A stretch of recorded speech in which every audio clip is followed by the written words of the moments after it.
Hey guys, so today's video is going to be about manipulatives. If you don't know what a manipulative is, it's smaller items that you can use to teach children concepts in a fun and hands-on way. Typically I buy my manipulatives from the Dollar Tree. I get them at $1 a piece.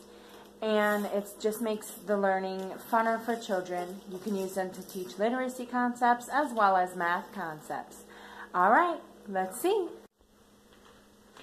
Okay, so these are some of the manipulatives that I own, and they're some of my kids' favorites. Now, you can use pretty much anything for manipulatives, but like I had said, these are just some of my kids' favorites. So the first thing we have here is these little army men. They like using those. Then we have buttons of different sizes and colors.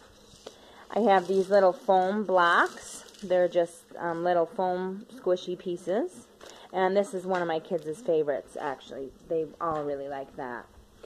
Then we have some little superheroes of different colors.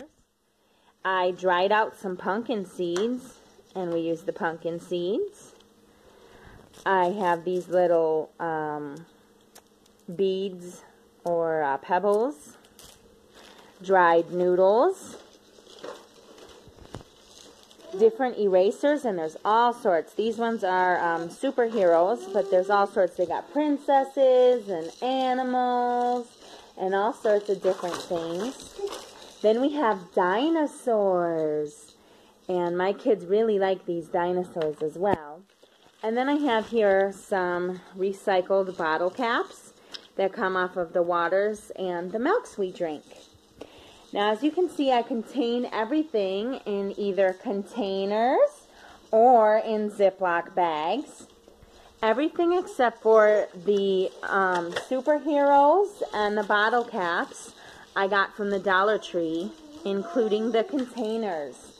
The superheroes I bought from the Target dollar spot for $3. And as I had said before, I recycled the bottle caps. Okay. Thank you for watching, and if you like this video, you can leave a thumbs up, and make sure you subscribe and hit the notifications bell so you can be notified anytime I make a video. Thanks for watching. Have a great day. Bye.